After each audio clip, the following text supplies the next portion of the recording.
Assalamualaikum. Greetings to Madam Faizah binti Jaafar as panel 1, Dr. Idul Hisham bin Ismail as panel 2, and Madam Salma binti Abdul Razak as the supervisor of this research. My name is Hayatie binti Yuhati from PISM TESOL 1 June 2016.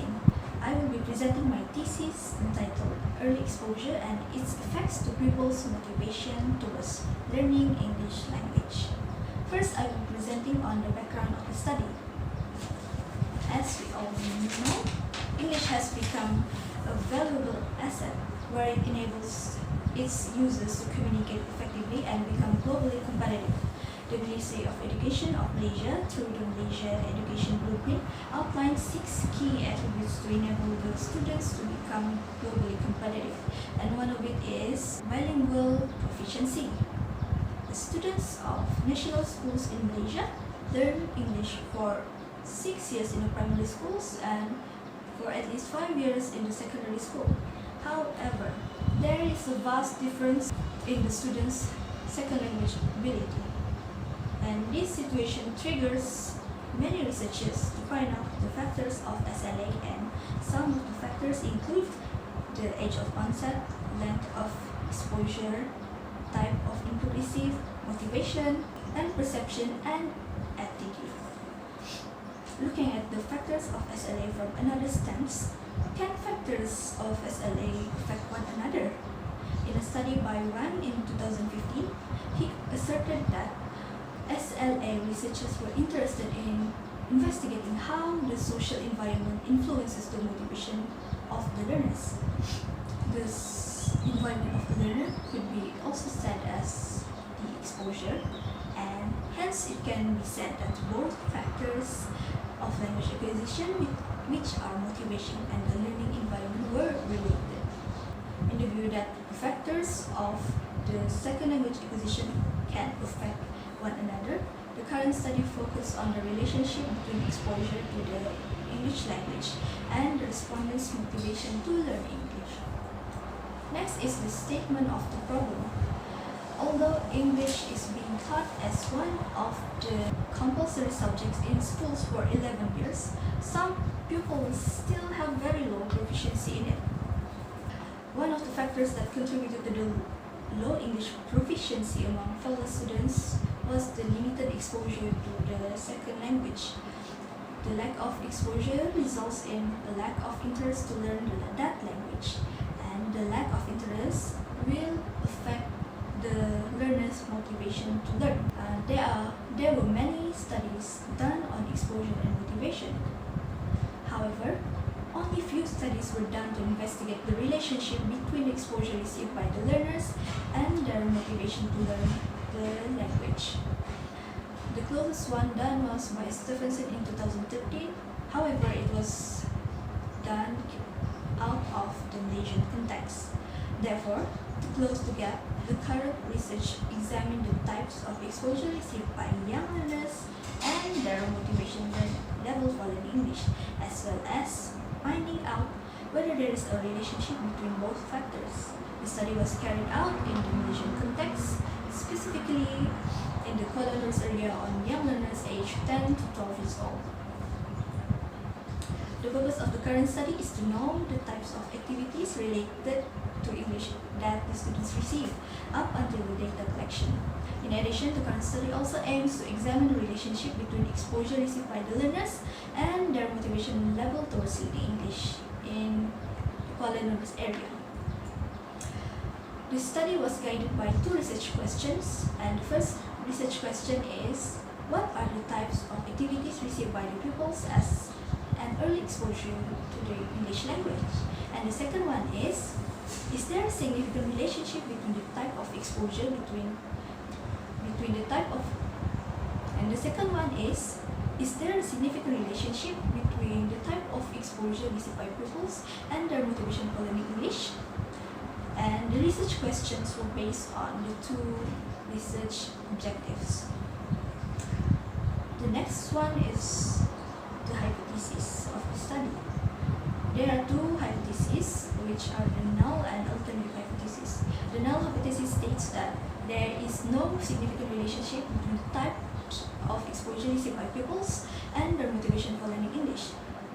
Meanwhile, the alternative hypothesis states that there is a significant relationship between the type of exposure received by pupils and their motivation for learning English.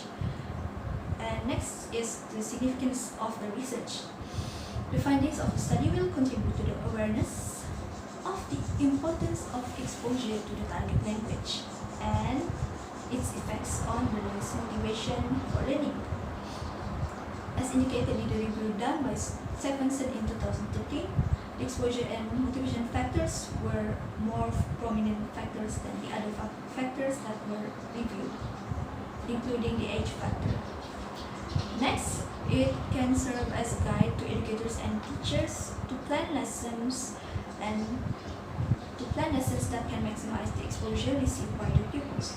Teachers could utilize strategies that expose the learners to the foreign environment, as well as make them feel that the second language they are learning is useful. This study is also significant for parents, as it shows that in order for the learners to have good proficiency in English, they should not just rely on the English lessons at school.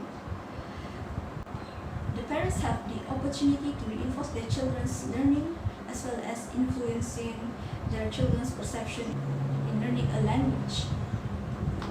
Lastly, the findings of this study may help educational stakeholders such as policymakers or curriculum developers in determining the activities or programs that can make the second language learners in Malaysia get more exposure, hence making them more proficient in English. Next is the related past researchers to this study. Yuhati et al. 2019 stated that the formal instruction of a language alone is not enough to enable the learners to become proficient in the language. Hence, formal teaching must be supported with informal learning or informal exposure in the learner's daily life. Sheila and Ravi Kumar 2016 compared the difference between the L1 and L2 exposure received by the students, where for the L1, the students receive continuous support. The L2, they receive almost no support and they have no chance to practice the second language.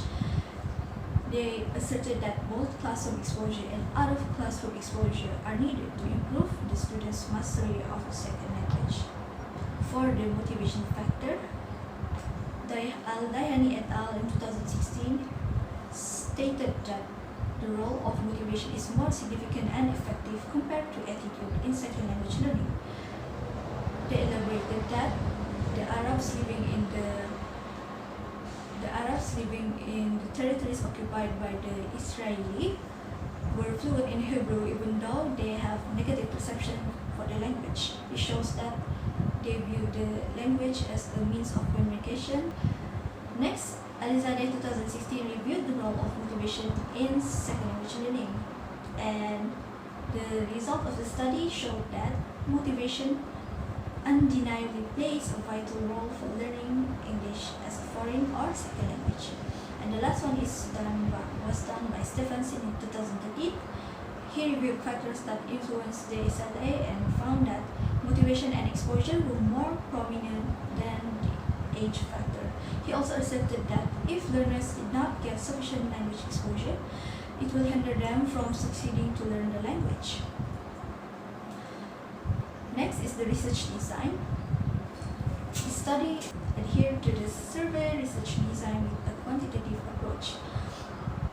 The survey is used because it is deemed suitable to collect the thoughts and opinions of a large population, and the quantitative method is used as it consumes less time. Next, for the population and sample of the study, the population for this study consisted of 207 level 2 students of SK Batu Rakit from various age groups, and they consisted of residents around Kuala Nerus with varying socio-economic status.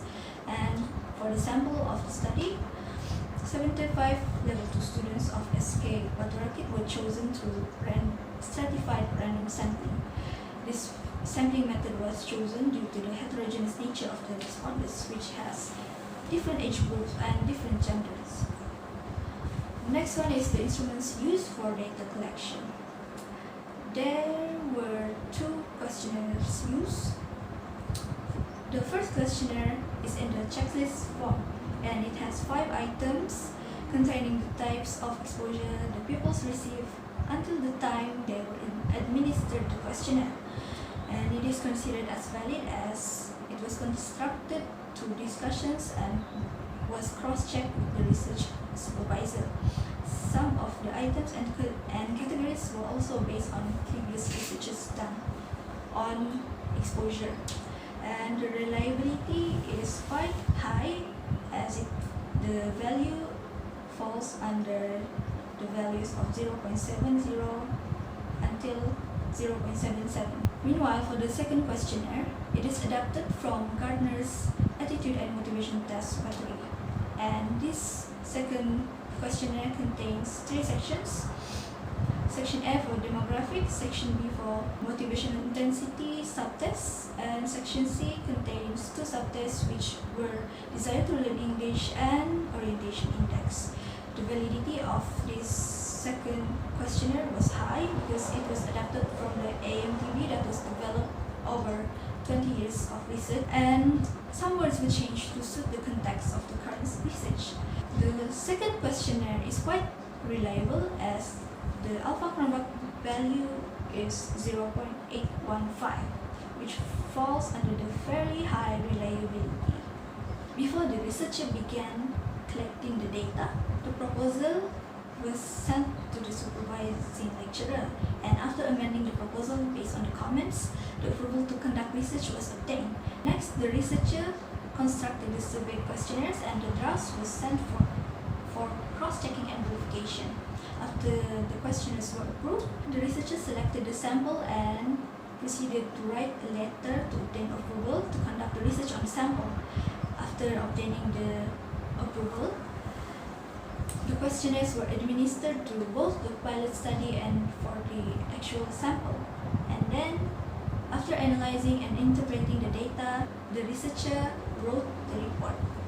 The process of collecting the data was done in 1 week, and it took 3 sessions, in which one session took about 45 minutes for both questionnaires to be employed.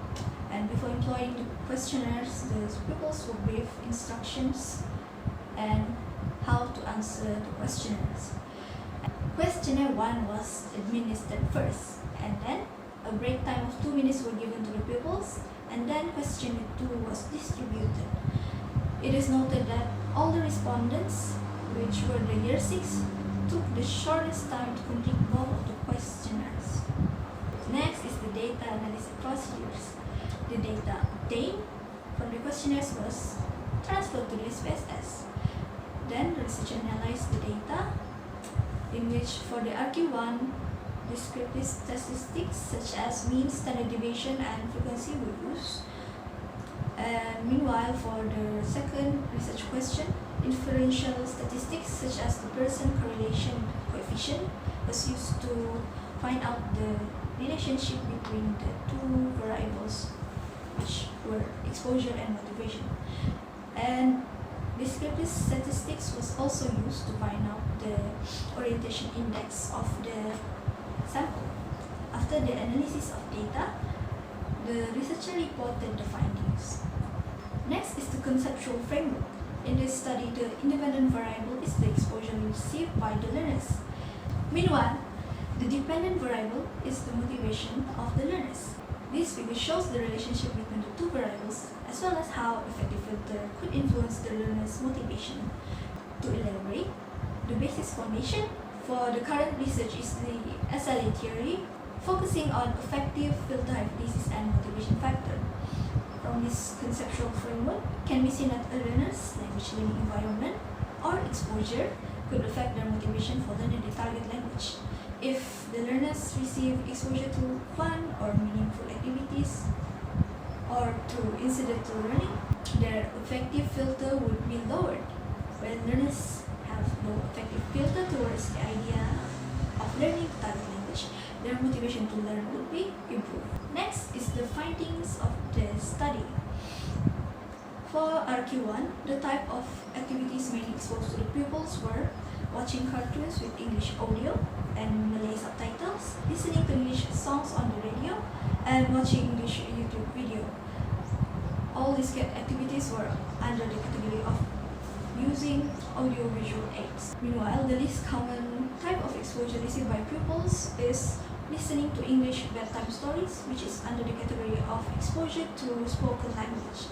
For the second research question, results of the study indicated that there is no significant relationship between the two variables. The percent correlation, the rho, is only 0.141, which shows a very weak correlation. And the statistical significance, the p-value is only 0.228, which shows that it is statistically non-significant as it exceeds the value of 0.05. The findings of the current research failed to reject the null hypothesis, and the null hypothesis is there is no significant relationship between the type of exposure received by pupils and their motivation for learning English. The notable information from the study is that the sample are generally instrumentally motivated. For the discussion of the findings, the fact that the types of activities being exposed to the pupils were all under the audiovisual category could be attributed to the fact that these audiovisual aids are more readily available and could be used whenever and wherever, compared to other materials such as books or flashcards. It is also related to the Krashen's acquisition learning and effective filter hypothesis, because the top three activities commonly exposed to pupils were activities that did not involve formal learning, and this could lower the pupils' effective filter. Since they find that the activity is not stressful, they tend to get exposed to it because they like it. In contrast, the fact that the least common type of exposure received by the pupils fall under the category of exposure through spoken language could be attributed to the fact that not every learner has the opportunity to receive exposure outside of the school environment. Next, the weak correlation between the two variables could be attributed to the fact that motivation is influenced by a variety of factors, such as perception and attitude, and even the learner's level of involvement in the activity. In addition, the fact that the mean indicated that the sample were instrumentally motivated means that the pupils are learning English for a pragmatic reason, such as doing better in exams or securing a better job, instead of wanting to fit in with the L2 community. In conclusion, based on the findings from the first research question, it can be concluded that the three most common exposure that the pupils receive could be attributed to the fact that audiovisual aids are very accessible and readily available compared to the other materials.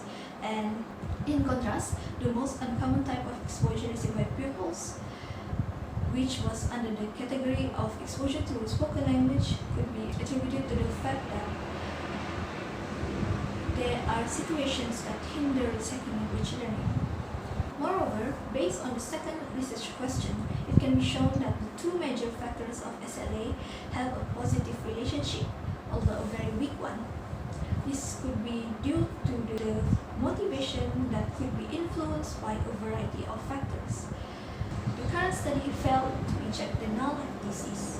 And lastly, from the response of the second questionnaire, it was found that the pupils of SK Batu Rakit are generally motivated instrumentally, which means that they are learning for pragmatic reasons. Next is the recommendations from future researchers. The future researchers could work on larger samples, such as from several schools or from different regions, and they could also conduct a case study to find out the estimated time spent by the sample on each activity. Next, the future researchers could include more categories and activities for the exposure questionnaire, such as social media, internet, and video games. The future researcher could also utilize the full part of the AMTP or adding several more sections from it. And lastly, the future researchers could choose 2 or 3 activities and carry out a more in-depth study on it. The last one is the implication of the study. The groups that could benefit from the results of the study are teachers, parents, and educational stakeholders. to promote the language learners' motivation, hence the success of second language acquisition. The teacher must first create a positive classroom environment.